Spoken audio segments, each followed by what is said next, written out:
We saw crowds of millions of migrants heading to the United States who didn't ask if they could come into your home. And now we see crowds of people running back home from America because they were told, no, you can't come in without asking. We lost more than 75% of our business because of the mass deportation. We lost about 80% of our customers who used to have lunch with us. So, are you looking for your husband? Yes, she eventually found her husband, who also works at the car wash. She also says that this is the first time an immigration raid has happened here. Get out of Home Depot.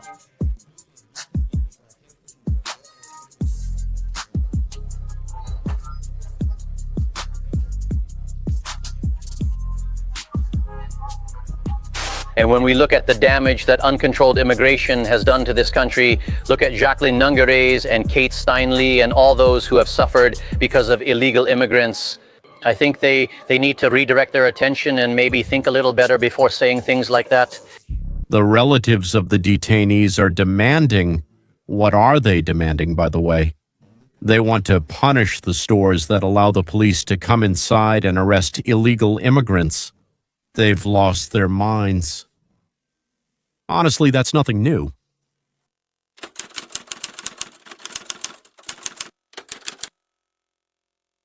This article talks about a restaurant that claims they haven't had any customers since the deportations and arrests started, and they might have to close down. But people don't discuss businesses that rely on illegal immigration to survive. They don't make America better for those who aren't fugitives. Because these businesses, which are run by and serve people who aren't even supposed to be here, exist. Only because our border was open for 4 years straight, allowing countless millions from far corners of the earth to settle in sanctuary cities all across America. However, now it seems that many of these illegal workers have decided to leave on their own. They weren't just let in, they were invited.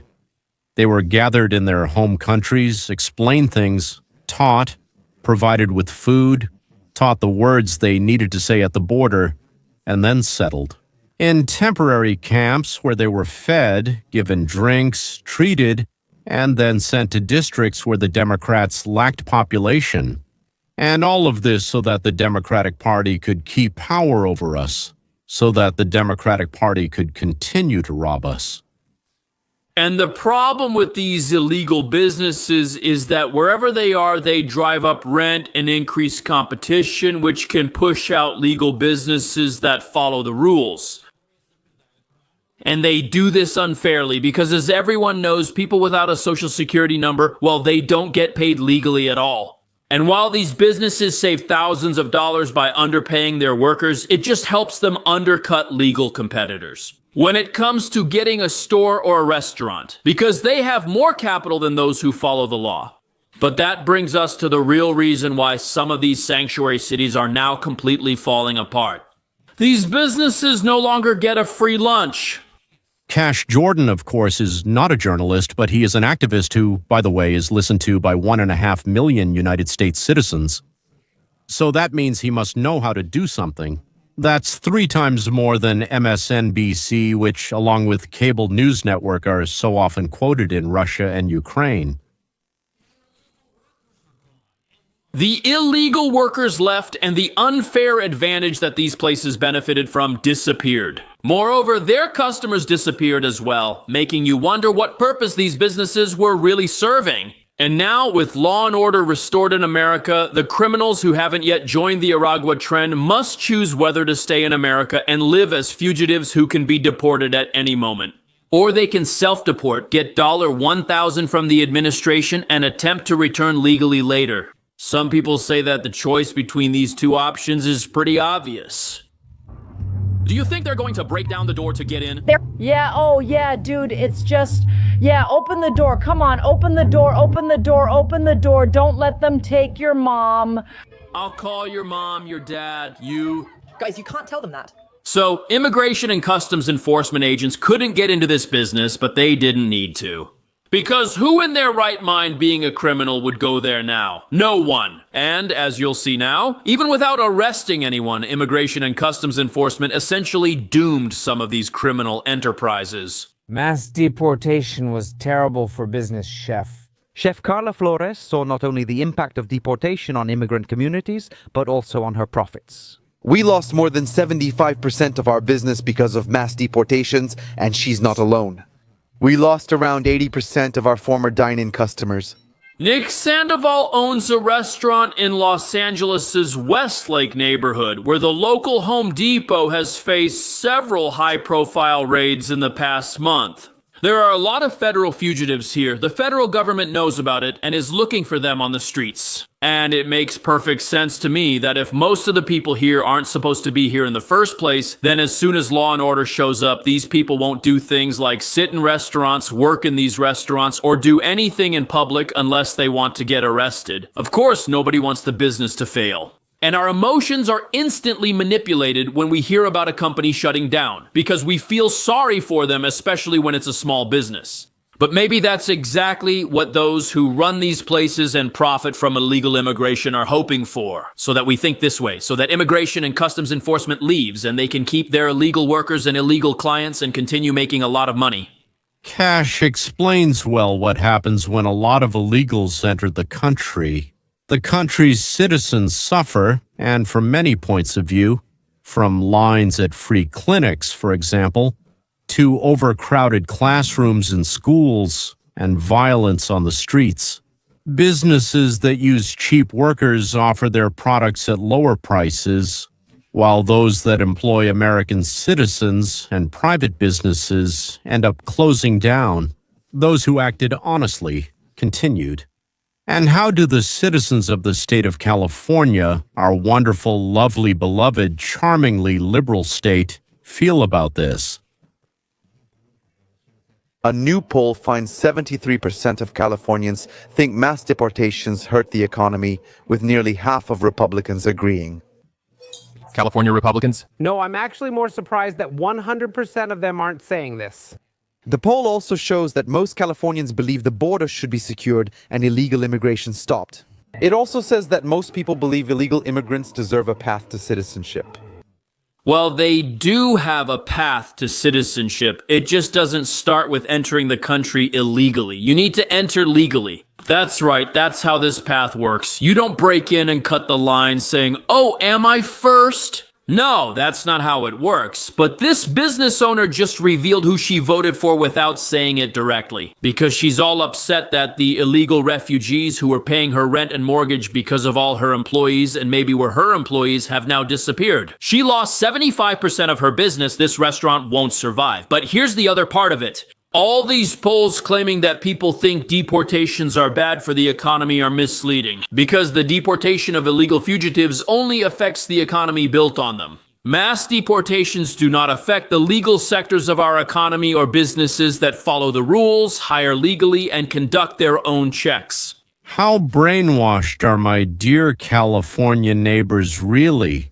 People say, but who will mow the lawns? Who will wash the floors?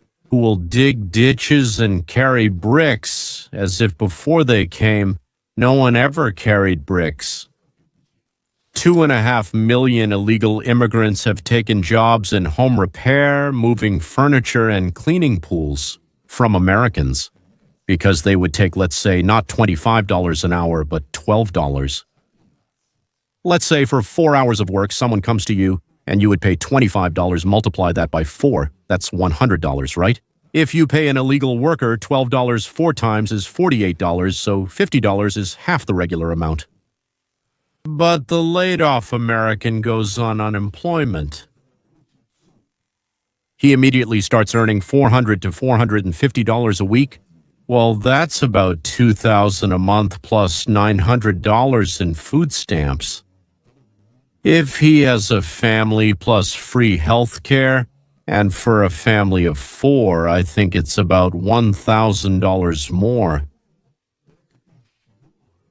But not in cash. And if you need something medical, like medicine, procedures, and so on, the government will cover $1,000 for you. Some people have smaller quotas, some have bigger ones, and so on, but all this money gets spent too. If you have a mortgage, I mean a mortgage loan, the government can give you up to $50,000 as a non-repayable grant. courts, why SUDA? Why is it called a loan if it's non-repayable? It's just a gift to cover unpaid amounts. Well, he was late with this and that. So if you add it all up, it turns out that for this person who lost their job, if they have a family, let's say, or, I don't know, 2 kids, so to speak, well, he's got 2 kids. Yes, he and his family are paid from $34,000 a month in direct payments, and, for example, with food stamps, medical vouchers, etc., which is often equal to what he used to earn if his wage was $25 an hour. $25 an hour. That means we have 2,000 working hours a year, so if you multiply that, it comes out to $50,000 a year. And where does the government get this money from? Have you ever thought about that? From you? So by hiring an illegal worker, instead of paying $25 an hour to a legal citizen, you pay $12 an hour. But do you also pay something to social services that's more than $25 an hour? Well, okay, let's say 25. So in the end, foolish people think they've saved money by paying 12 instead of 25. Actually, there's this concept in economics. There are things you can see, and there are things you can't see. It's that instead of paying $25 to an American citizen, you pay $12 to an illegal immigrant, plus $25 to support the citizen. But we haven't even counted that yet. His illegal medical treatment at your expense, his children's education at your expense, his pocket money and the rent paid to him by the government, again at your expense. And what do you do when you don't have it? What if you don't have it? Then the government, a smart government, goes to the Chinese, let's say, and says, give us money, give us money, give us money. And they give money with interest, and this interest and all the money has to be paid back. You and your children will be paying it back for 20 or 30 years with interest. That's what it means to let in and protect illegal immigrants. And when they are deported, apartments and rentals become available and prices for citizens immediately go down. Their cafes, clubs, and stores close down, and the rent that businesses pay and therefore the cost of goods goes down. That means we start paying less. We start paying less for the same goods, rental services, and other things that we were just paying more for. We never take this into account either when we pay $12 to an undocumented worker to clean up our dry leaves. By the way, I have a question. Do you like paying less or do you prefer paying more? Because you see, the world is full of new Russians. Of course, the more they pay, the better. And if you're Americans, and also without any quirks, all sorts of things like that, yeah, then usually we like to pay less. And with millions of people who have left the United States workforce in recent months. Now, there are not only more jobs for legal residents, but also the cost of housing for these residents has decreased since now more apartments are available for living. Now, the average consumer will have more money, and businesses will pay wages for labor as required by local laws. They must pay minimum wage, and landlords must figure out how to manage tenants. Rules instead of tenants who break the law. That these problems arise exclusively in cities where the mayors are Democrats. Exclusively in cities where the mayors are Democrats. They also subsidize businesses so that they would serve illegal immigrants. We see these things. We don't see companies collapsing because of immigration raids in cities that are not sanctuary cities. This only occurs where local leaders have told employers it's fine to break the law. The administration won't just hand out money.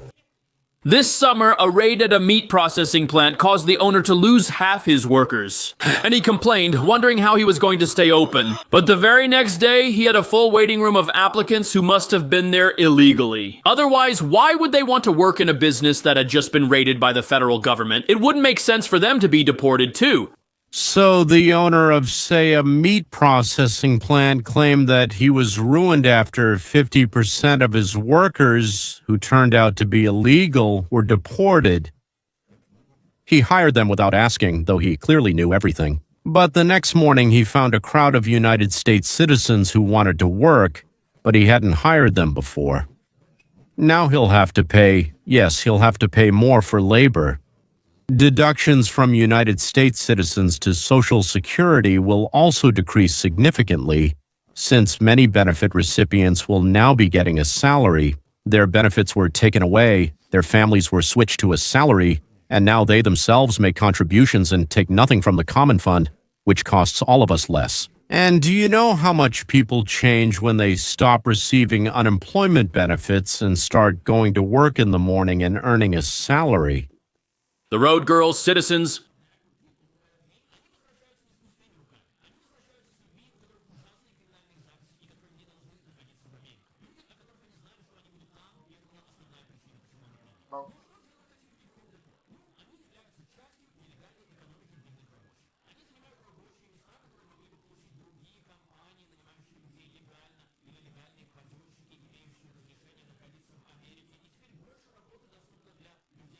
They act correctly, follow the rules, and are on the right path. These are people who are not afraid of deportation because they have nothing to worry about. Chaos, cops, and swearing. Look here, it's like a flea market outside. All these tents. This morning at the warehouse, masked federal agents jumped from unmarked vans and recreated a scene we've seen dozens of times across the country. This video, filmed and uploaded to the Citizen app a few hours ago, appears to have been shot from a second or third floor window. We believe that about 6 to 8 people were detained. All right. So every time this place gets raided, a whole bunch of people are detained. What does that tell you about what's going on here? Lawlessness everywhere? And all of this supports sectors of the economy that benefit only a small number of people. You benefit business owners who don't want to follow the rules. You benefit landlords who rent out space to these business owners. You benefit landlords who own apartments for people who shouldn't even be here at all, and now they can charge higher rent. This is so anti-progressive because the forces that benefit from illegal immigration contradict everything that progressives say. They claim to protect the working man here. They say they want people to get higher wages, fair wages. They say they want people to have an advantage over employers. How can that happen if all apartments are filled, all jobs are taken, and many workers compete for few openings? You see, these are big questions that everyone who says the economy will collapse doesn't want to answer. The economy is about to be fixed. That's what we're seeing. We're seeing a breakdown of the rules in the United States, which, to be continued. We're restricting our freedom. Here is a conversation in the United States Congress with a conservative, a member of the British Parliament.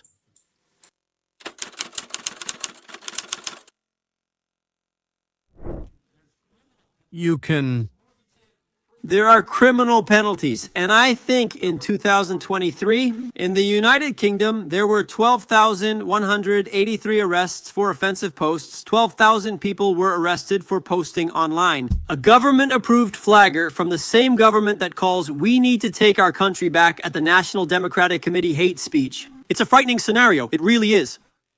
Yes, those are huge statistics. I mean, some of that falls under hate incidents that aren't crimes. So you said something on social media, someone objected, and you get a knock on your door from the police saying that your action was significant.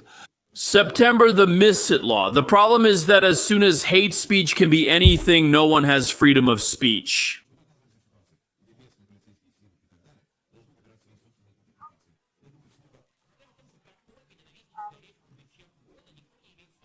Do you understand that's why so many people are arrested? The people who are responsible for what is and isn't considered hate speech have changed their definition. The goals have changed. That's why people are jailed for displaying their country's flag. It's just like it was here under Obama and Biden. We were shut down, fined, and arrested for not agreeing with the government's position. This is happening in Europe now. In this case, we're talking about England, Britain, the United Kingdom. People have long been imprisoned in Britain, but not in the United Kingdom. People are put in jail for hooliganism, for carrying their own country's flag down the street. That's considered hooliganism there. It's considered hooliganism. It's not the GULAG yet. No, well, of course it's not the Gulag. No, there don't seem to be any tortures yet either. Yeah, there's no tribunal yet. The famous troikas. But already, do what your rulers tell you, and if you don't like it, they'll shut you up.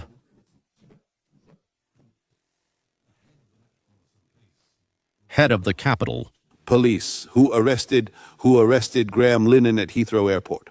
Now, he has passed the ball back to the British Home Secretary and the government to say, please, explain to us what this law is for, what we as the police are supposed to do, so that, yes, they don't even know. I think we'll have a much faster argument about this, but I'm concerned that if you allow me, this could quickly get worse. Yes, because the Labour government now intends to pass a law that has a definition of Islamophobia. They intend to enshrine this in law. And this would actually mean that criticizing religion, mocking religion, would become a crime. This completely contradicts everything, since we've always criticized the Pope and the Archbishop of Canterbury. So we end up with something like a two-tier law, yes, and two-tier justice. Jeremy Clarkson is 100% right. Wait, no, they kind of sound the same, don't they? I hope people vote for Mr. Farage when it's time, as his ideas could help bring change. Nevertheless, the police don't know what to do. They're arresting their own citizens without understanding the laws they're meant to enforce. Because how to interpret laws related to speech or thoughts is always open to interpretation. Interpretations can always change with those in power, but the biggest problem remains. The problem with all this is that it seems the United Kingdom is doing more to encourage people to enter their country illegally than any other country. And that's another aspect of all these protests that you don't hear much about. It's simple. Tomorrow, stop all the benefits. That's a pull factor. They come from Somalia. Why don't they stop in France, Germany, Italy, or other countries?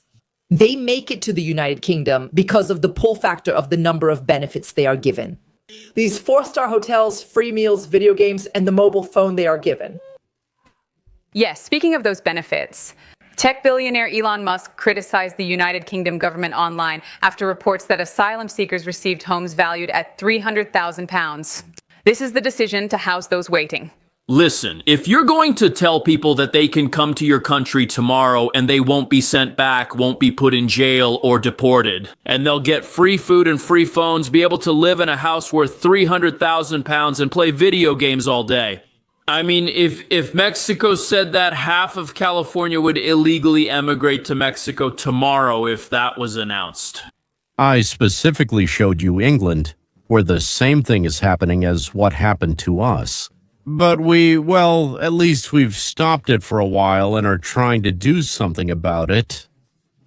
And they're right in the middle of it. It's also unknown whether they'll be able to carry out, make, and organize a Trump revolution there, or if they'll get bogged down and drown in the swamp of corruption and socialism. They were deeper in, they were further in than we were.